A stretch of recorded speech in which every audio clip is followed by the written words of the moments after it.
Debat perdana Pilkada Jakarta segera digelar. KPU Jakarta menyiapkan 7 panelis yang berasal dari berbagai bidang keilmuan. Sementara tema debat mengangkat penguatan SDM dan transformasi Jakarta menjadi kota global. Universitas Diponegoro Semarang mempersilahkan bagi seluruh calon yang ikut kontestasi dalam pemilihan kepala daerah, baik Provinsi Jawa Tengah maupun kabupaten kota, untuk berkampanye di kampusnya.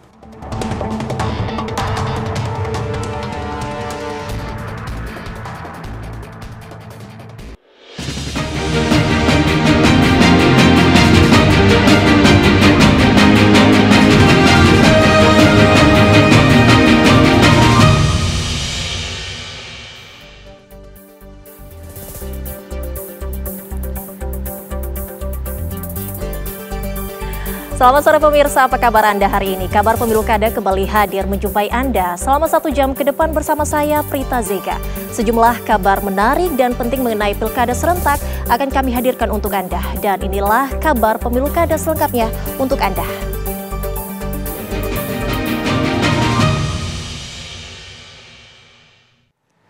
Ya, kita awali kabar Pemilu Kada untuk sore hari ini pemirsa. Ridwan Kamil mendengarkan aspirasi dari Gen Z untuk potensi Jakarta ke depan. Aspirasi tersebut berupa menyediakan ruang yang lebih banyak untuk pejalan kaki dan ruang terbuka hijau.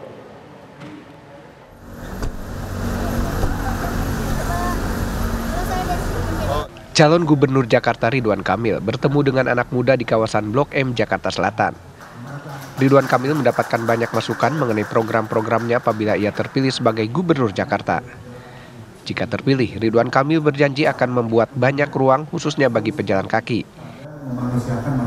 Ia juga meminta masyarakat nantinya harus ikut berpartisipasi dalam membentuk sumbang gagasan dan membentuk komunitas. Aspirasi dari Gen Z, milenial terkait potensi Jakarta ya, untuk lebih banyak ruang manusia, lebih banyak ruang untuk jalan kaki, lebih banyak ruang hijau, ya, dan diinspirasi oleh tokoh-tokoh yang peduli dengan gerakan-gerakan membangun kota lebih humanis. Jadi masukannya adalah sebagian nanti akan jadi sebuah program, ya kalau memang takdirnya ada buat pasangan ridho. Sebagian juga himbauan bahwa kota ini kalau mau maju dengan cepat, warganya harus ikut berpartisipasi dalam membentuk sumbang gagasan, dalam membentuk komunitas. Ya. Ridwan Kamil menyebut segala bentuk aspirasi yang diterimanya sudah terbayang dan siap menerjemahkannya dalam pembangunan Jakarta. Menurutnya, membangun Jakarta adalah tugas kerjasama antara gubernur dan warganya. Dari Jakarta, Adi Mulya, Indra Galih, TV One mengabarkan. Ya, Cawagup Jakarta nomor urut 2, Kun Wardana melakukan diskusi program internet gratis 100 Mbps dengan Asosiasi Pengusaha Teknologi Informasi dan Komunikasi Nasional atau Aptiknas.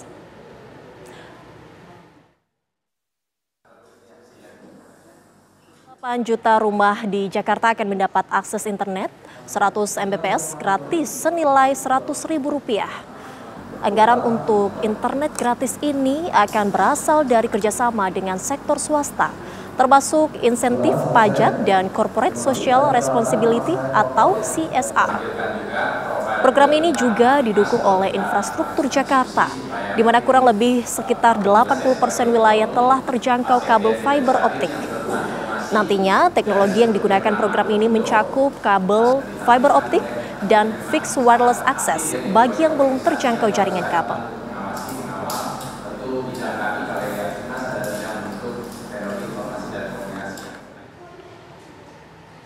Sementara itu, pemirsa, calon Gubernur Jakarta nomor urut 3, Pramono Anung, bersilaturahmi dengan etnis Tionghoa. Pramono berjanji mengupayakan untuk menekan diskriminasi di Jakarta dengan menciptakan ruang bersaing yang baik.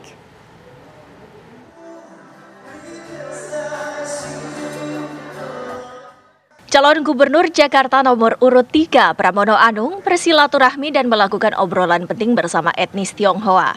Calon gubernur pengusung tagline Jakarta Menyala tersebut yakin ratusan orang yang hadir dalam agenda silaturahmi tersebut akan mendukungnya. Menurut Pramono, seorang pemimpin harus adil bagi semua agama.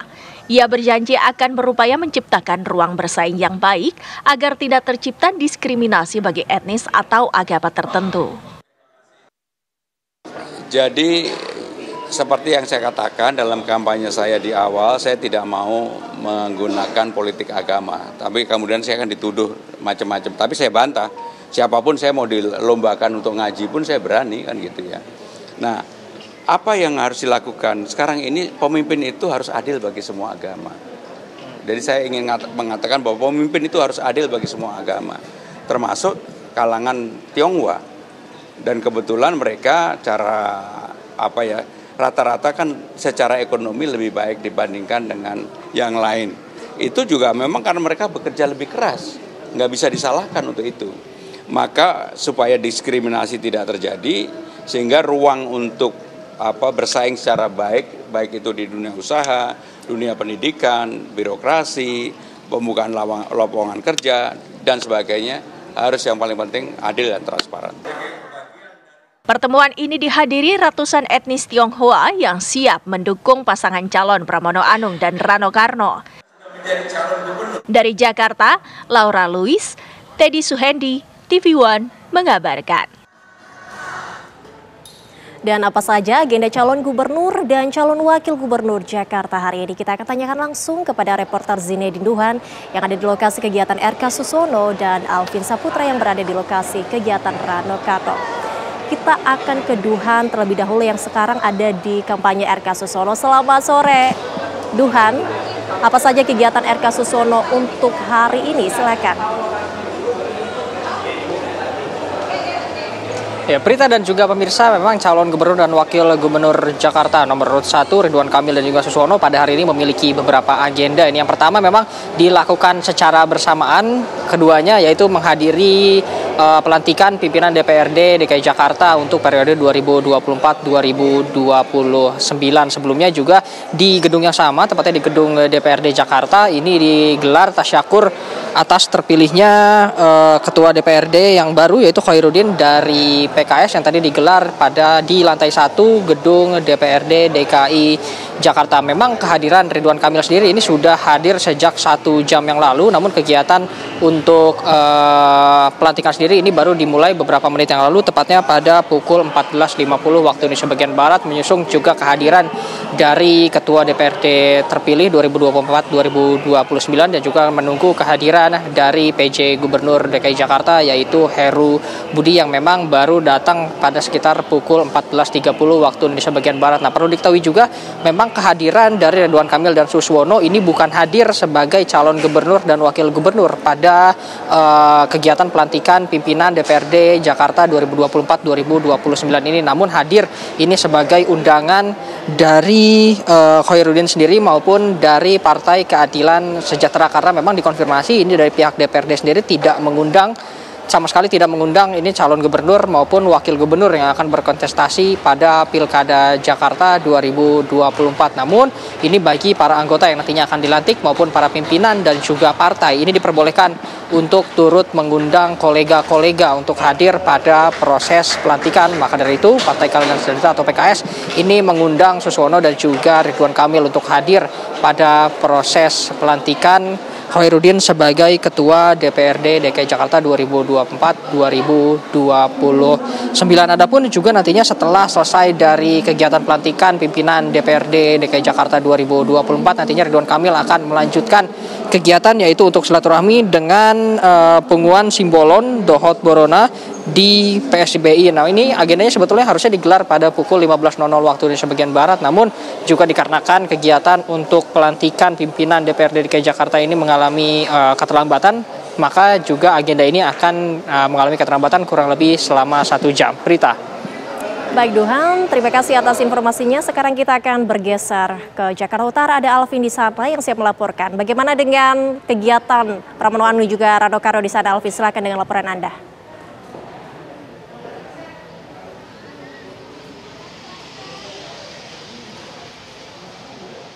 Ya baik, Zega dan juga pemirsa, memang hari ini untuk calon wakil gubernur Jakarta nomor urut 3 yaitu Rano Karno memang saat ini memiliki beberapa agenda untuk kampanyenya di Pilkada 2024, yang dimana memang tadi untuk agenda pertama Rano Karno hadir pada pukul 9 pagi untuk menghadiri senam pagi dan juga mendapatkan deklarasi dari para ibu-ibu ataupun emak-emak senam se-Jakarta untuk mendukung Pramono Rano di Pilkada 2024 mendatang. Dan untuk senam tadi sendiri Rano Karno datang pada pukul 9 pagi dan untuk acara tadi digelar di Mall One Belpak di Jakarta Selatan, dan tadi juga Rano disambut oleh emak-emak dan juga deklarasi untuk mendukung dirinya maju di Pilkada 2024. Dan juga Rano tadi sempat meminta kepada ibu-ibu senam dan juga ibu-ibu senam se-Jakarta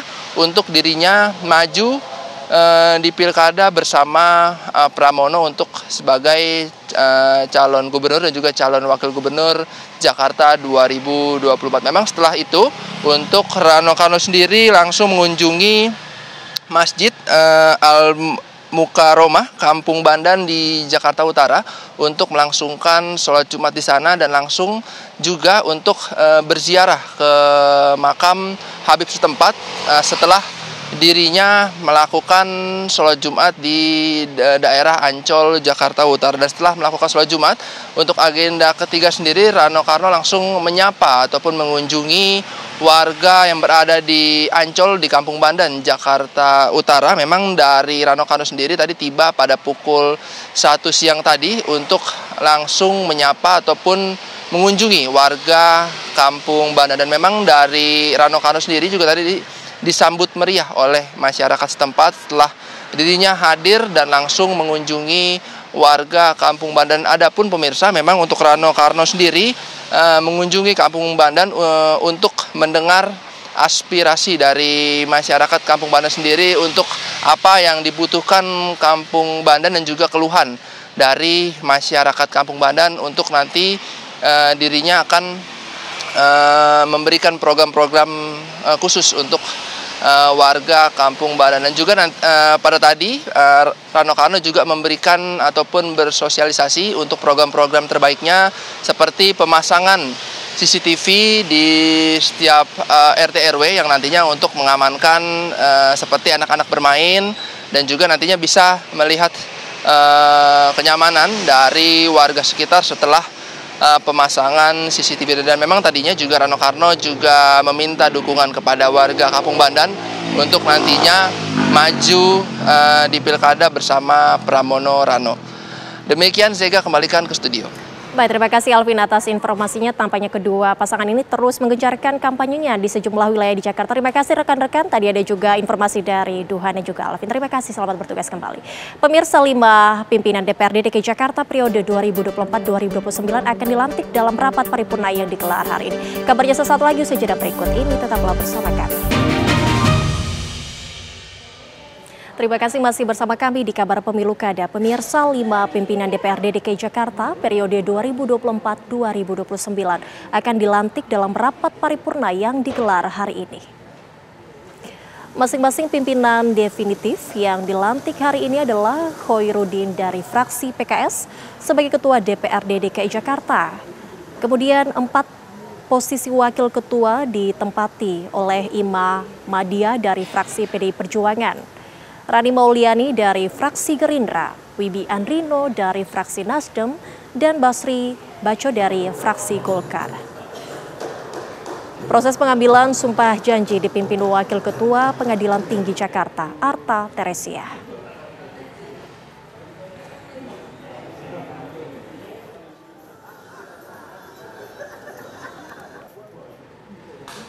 Dan apa informasi terbaru dari rapat paripurna DPRD DKI Jakarta yang digelar hari ini? Kami ajak Anda bergabung dengan rekan Herninda Febiola langsung dari gedung DPRD DKI Jakarta. Herninda, selamat sore. Apa informasi terbaru dari gedung DPRD di sana saat ini?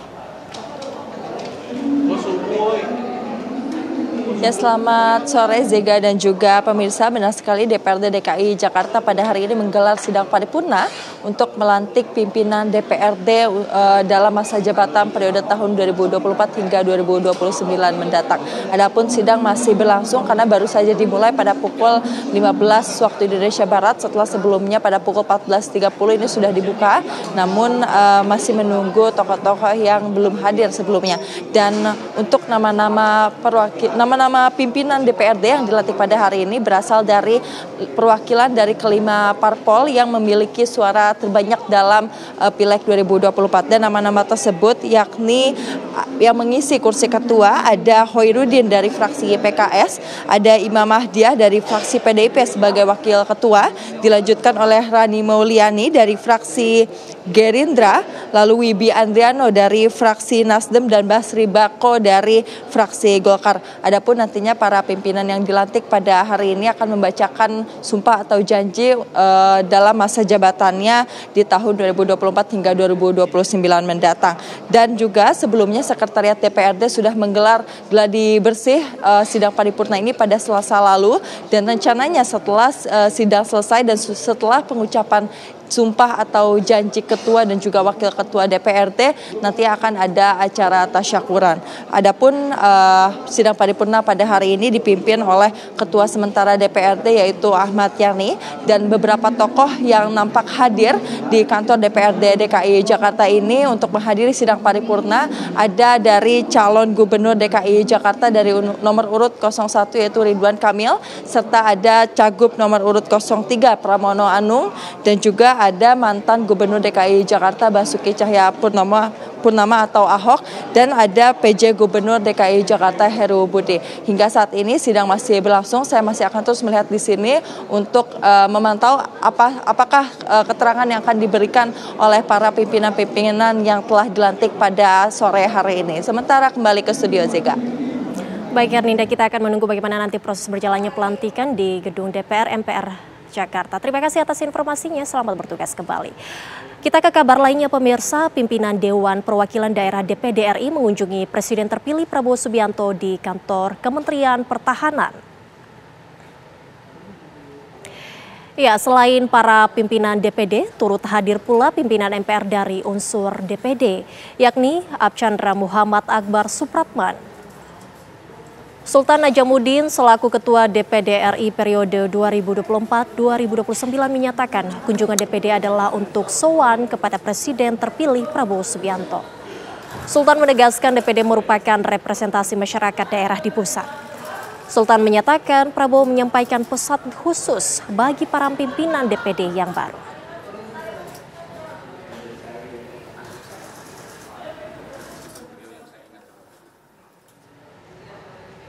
Kabar lainnya, Presiden Joko Widodo kembali meminta maaf kepada masyarakat menjelang akhir jabatannya yang tinggal menghitung hari. Permintaan maaf kali ini disampaikan Presiden Jokowi di sela kunjungan kerjanya ke Kabupaten Timur Tengah Utara, Nusa Tenggara Timur pada Rabu lalu. Saat mengunjungi Pasar Rakyat Keva Menanu, Presiden meminta maaf kepada masyarakat sambil menggunakan megafon. Jokowi meminta maaf apabila selama 10 tahun menjabat dirinya memiliki kesalahan dan kebijakan yang kurang memuaskan. Jokowi akan mengakhiri jabatannya sebagai presiden pada 20 Oktober 2024 mendatang setelah 2 periode memimpin Indonesia. Terlalu amat senang.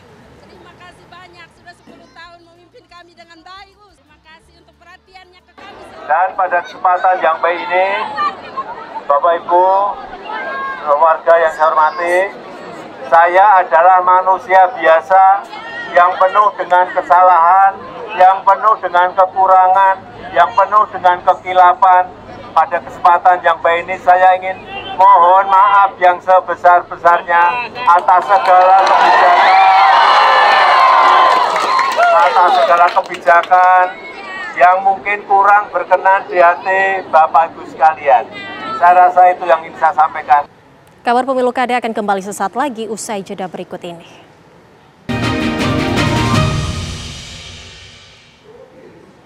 Kembali menyaksikan kabar pemilu kada, pemirsa, debat perdana Pilkada Jakarta akan digelar pada hari Minggu 6 Oktober 2024 di G-Expo Kemayoran, Jakarta Pusat. KPU Provinsi DKI Jakarta menyiapkan 7 panelis yang berasal dari berbagai bidang keilmuan. Sementara debat perdana mengangkat tema tentang penguatan SDM dan transformasi Jakarta menjadi kota global. Ada ukuran detailnya. Komisi Pemilihan Umum KPU Provinsi DKI Jakarta memastikan debat perdana Pilkada Jakarta akan digelar pada hari Minggu 6 Oktober 2024 di G-Expo Kemayoran, Jakarta Pusat. Ketua Divisi Sosialisasi Pendidikan Pemilih dan Partisipasi Masyarakat KPU Jakarta, Astri Megatari menyatakan ada 7 orang yang ditunjuk sebagai panelis debat dari berbagai bidang keilmuan. 7 panelis tersebut nantinya akan memandu debat. Untuk nama-nama panelisnya untuk debat pertama ada 7 orang, yaitu adalah Dr. Gun-Gun Haryanto MSI, lalu Dr. Andes Beki Mardani MM, Prof. Dr. R. Siti Zuhro MA, Prof. Dr. Nurliah Nurdin SSOS MA, Dr. Ahsanul Minan, Dr. Didi Suharyanto, dan Andita Firseli Utami. Jadi itu adalah ketujuh panelis yang akan nantinya bertugas di debat pertama ini. Debat perdana Pilkada Jakarta mengangkat tema penguatan sumber daya manusia dan transformasi Jakarta menjadi kota global. Dari Jakarta, Yoga Kuspratomo, TV One mengabarkan. Forum Binder Nusantara atau Forbino melakukan deklarasi dukungan kepada pasangan calon gubernur Jawa Timur, Khofifah Indar Parawansa dan Emil Dardak. Deklarasi tersebut dihadiri langsung oleh Cagup Khofifah.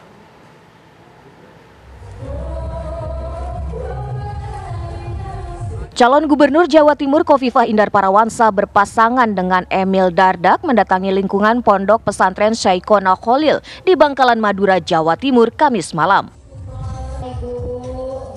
Kedatangan Cagup nomor urut 2 ke Madura guna menghadiri langsung acara deklarasi yang dilakukan oleh Forum Binder Nusantara atau perkumpulan para ustadz atau kiai kampung se-Madura.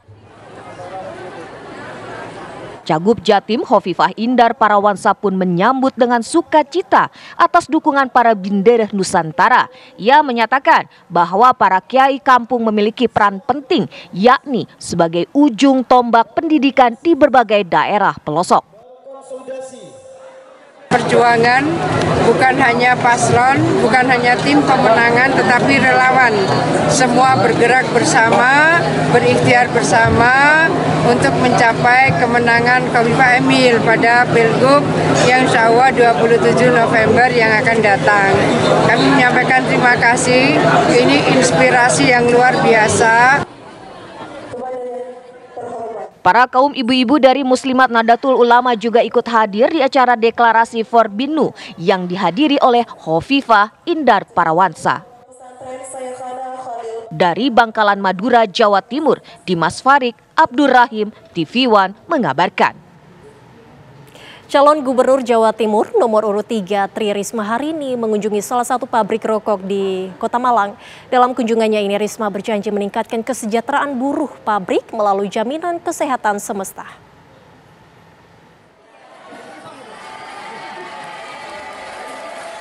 Calon Gubernur Jawa Timur nomor urut 3 Tri Risma hari ini mengunjungi sebuah pabrik rokok di kawasan Kedung Kandang, Kota Malang.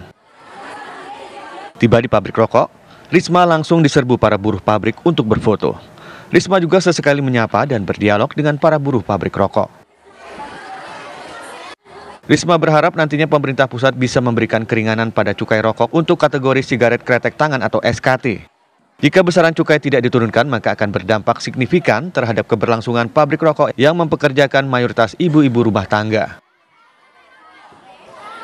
Saya sempat ngajukan, alhamdulillah saat itu disetujui oleh Bu Menkyu untuk penurunan cukai, kenaikan cukai. Karena mereka padat karya. Kalau mesin itu iya sekali beli mesin, tapi bagaimana dengan orang-orang ini? Orang-orang ini akan kehilangan pekerjaan kalau semuanya dengan mesin. Saya mohon nanti dari pemerintah pusat untuk yang rokok tangan SKT ya, tangan itu bisa diberikan kelonggaran terutama keringanan untuk cukai karena ini adalah pekerjaan padat karya. Ya. Mantan Wali Kota Surabaya ini juga berjanji meningkatkan kesejahteraan buruh pabrik melalui jaminan kesehatan semesta.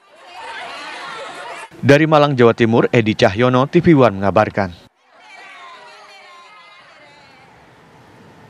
Calon Gubernur Sumut nomor urut 2 Bobi Afif Nasution menghadiri acara Maulid Nabi di Deli Serdang, Sumatera Utara. Dalam sambutannya, Bobi menyentil dana 14 triliun per tahun untuk Sumatera Utara tidak terlihat pembangunan yang signifikan.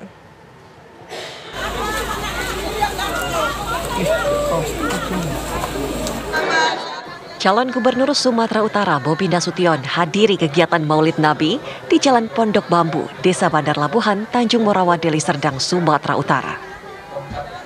Bobi disambut antusias emak-emak serta masyarakat yang hadir pada kegiatan tersebut. Usai bergegas dari kota Medan, Bobi menuju kegiatan yang diinisiasi oleh komunitas Dai Milenial Deli Serdang untuk menjadi tamu kehormatan. Selain menyampaikan visi misinya, dalam pidatonya, Bobi juga menyinggung anggaran belanja daerah yang dikelola pemerintah Provinsi Sumatera Utara setiap tahunnya dengan estimasi mencapai 14 triliun rupiah. Namun, pembangunan tidak terlihat signifikan, terkhusus jalan dan juga bangunan-bangunan bertingkat. Tahu Sumatera Utara berapa uangnya satu tahun? Kurang lebih 14 triliun satu tahun. Satu tahun 14 triliun. Nah, pertanyaannya uangnya kemana? Masih itu, iya kan? Kalau nggak ada satu batu pun kelihatan dibangun, tak ada satu bangunan pun yang bisa dilihat, tak ada satu tiang jembatan pun bisa lewati, jadi kemana uang triliunan itu?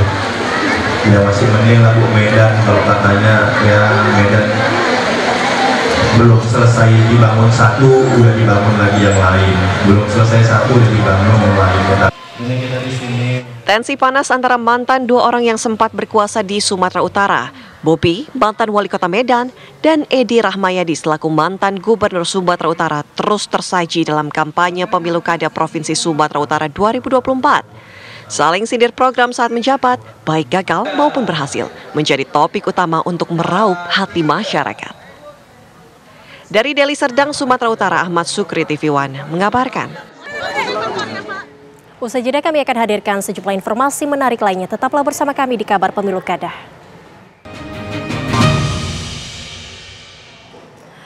Penjabat Gubernur Lampung meminta seluruh ASN di Kabupaten Pringsewu untuk netral dalam pelaksanaan Pilkada 2024. Di Kabupaten Pringsewu, Pilkada diikuti oleh 4 pasangan calon.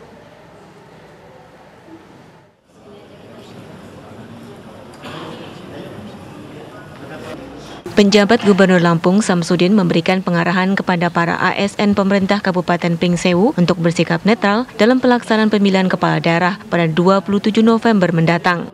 Hal itu dikatakan Samsudin usai briefing netralitas ASN pada pelaksanaan Pilkada 2024 bersama penjabat Bupati Pringsewu, Forkopimda, KPU, Bawaslu, Kepala Perangkat Daerah, Camat, hingga Lurah dan Kepala Desa.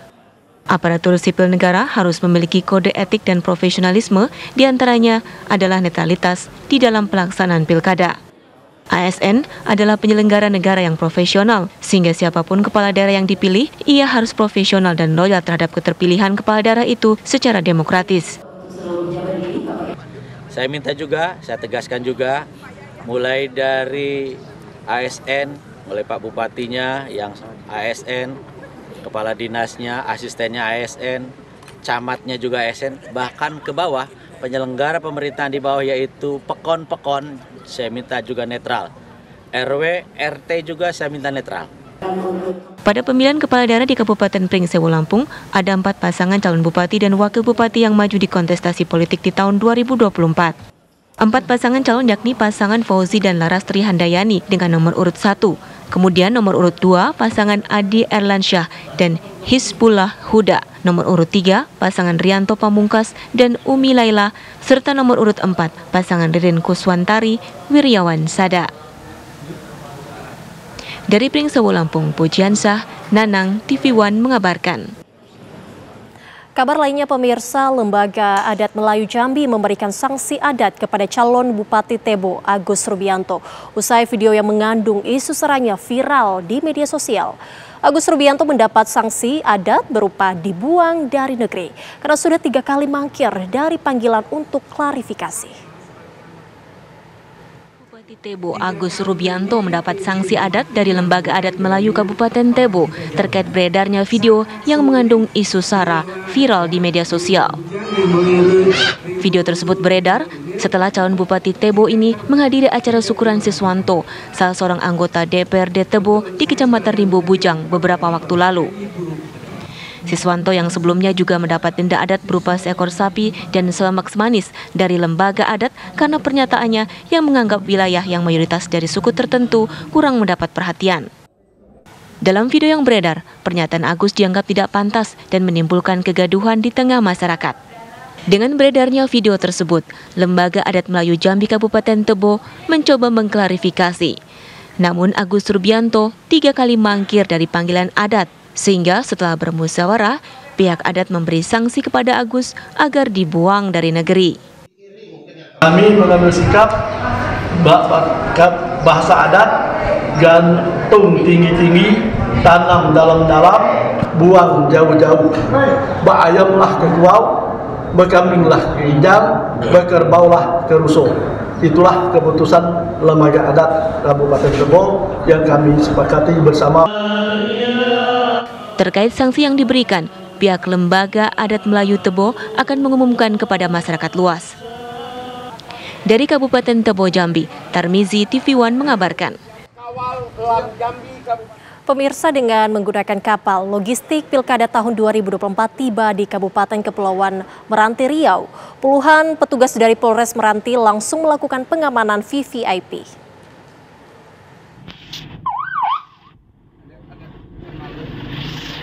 Tiba di pelabuhan, logistik Pilkada Kabupaten Kepulauan Meranti langsung dikawal menuju gudang logistik KPU. Pengawalan VVIP dilakukan untuk memastikan logistik pemilu sampai tanpa hambatan serta tidak ada yang rusak. Secara bertahap, logistik pemilu telah sampai ke gudang logistik KPU, diantaranya tinta, segel, bilik suara dan kotak suara yang nantinya surat suara akan menyusul. Secara bertahap logistik pemilu sudah sampai di gudang logistik KPU Polres Kepulauan Meranti. Pihak kepolisian dan petugas KPU Kabupaten Kepulauan Meranti memastikan keamanan pengiriman dan penyimpanan logistik pilkada dari ancaman seperti pencurian, sabotase, hingga pemalsuan yang dapat mengganggu integritas pemilu.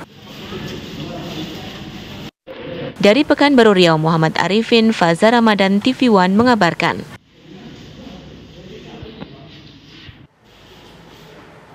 Pemirsa, jangan kemana-mana, usai jeda berikut ini kami akan kembali sesaat lagi untuk Anda.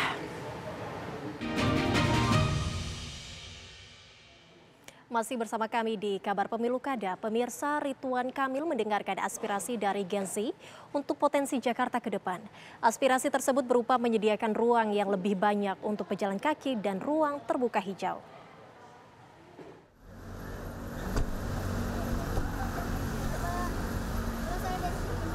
Calon Gubernur Jakarta Ridwan Kamil bertemu dengan anak muda di kawasan Blok M, Jakarta Selatan. Ridwan Kamil mendapatkan banyak masukan mengenai program-programnya apabila ia terpilih sebagai Gubernur Jakarta. Jika terpilih, Ridwan Kamil berjanji akan membuat banyak ruang khususnya bagi pejalan kaki. Ia juga meminta masyarakat nantinya harus ikut berpartisipasi dalam membentuk sumbang gagasan dan membentuk komunitas. Aspirasi dari Gen Z, milenial terkait potensi Jakarta ya, untuk lebih banyak ruang manusia, lebih banyak ruang untuk jalan kaki, lebih banyak ruang hijau, ya, dan diinspirasi oleh tokoh-tokoh yang peduli dengan gerakan-gerakan membangun kota lebih humanis. Jadi masukannya adalah sebagian nanti akan jadi sebuah program ya kalau memang takdirnya ada buat pasangan ridho. Sebagian juga himbauan bahwa kota ini kalau mau maju dengan cepat, warganya harus ikut berpartisipasi dalam membentuk sumbang gagasan, dalam membentuk komunitas, ya.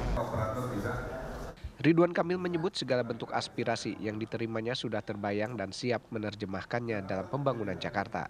Menurutnya, membangun Jakarta adalah tugas kerjasama antara gubernur dan warganya. Dari Jakarta, Adi Mulya, Indra Galih, TV One mengabarkan. Sementara itu, pemirsa, calon gubernur Jakarta nomor urut 3 Pramono Anung bersilaturahmi dengan etnis Tionghoa. Pramono berjanji mengupayakan untuk menekan diskriminasi di Jakarta dengan menciptakan ruang bersaing yang baik.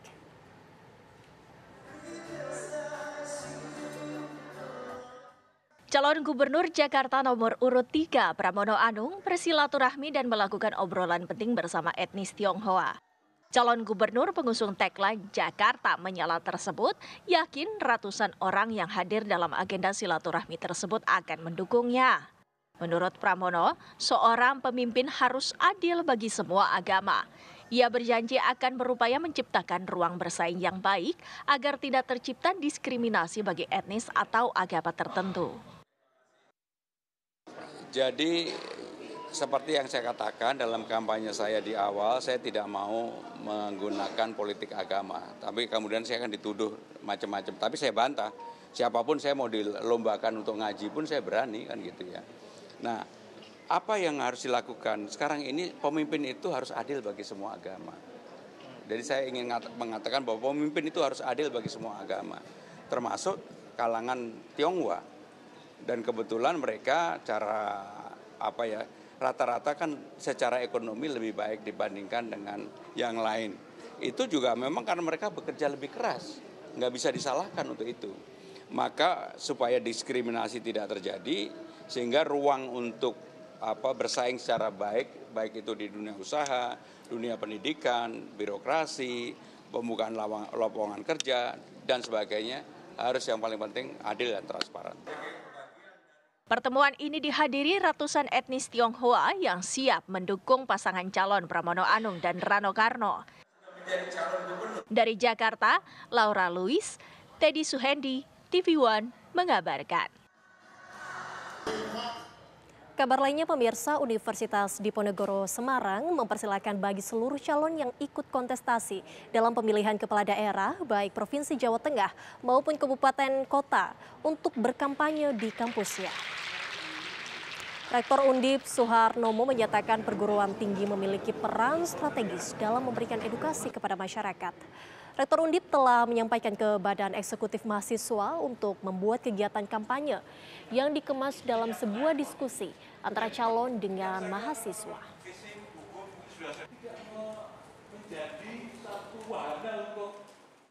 Dan kita memang sangat berkepentingan di sana mencari sosok yang bagus, visi yang sangat jelas, dan mudah-mudahan bisa ada quantum leap lah.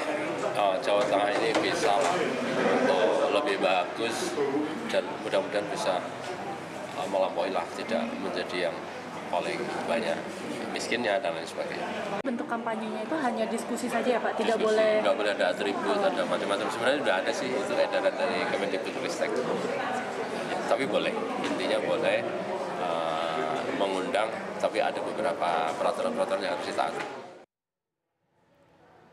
Ratusan tokoh masyarakat dan penyelenggara pemilu menghadiri deklarasi Pilkada Damai yang digelar oleh Polresta Kendari, Sulawesi Tenggara. Kegiatan ini digelar untuk menciptakan suasana kondusif jelang Pilkada, khususnya di daerah potensi rawan seperti Kabupaten Konawe, Kepulauan. Hal itu mengacu pada data kepolisian terkait peta kerawanan pada pilkada sebelumnya, di mana titik kerawanan berada di daerah tersebut. Polresta Kendari akan menindak tegas para pelaku sesuai dengan aturan yang berlaku.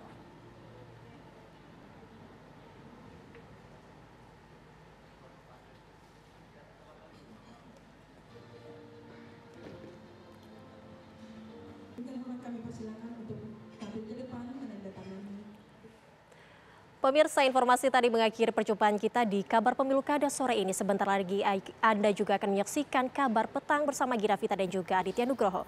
Saya Prita Zeka mewakili kru yang bertugas pamit undur diri. Terima kasih atas perhatian Anda dan sampai jumpa.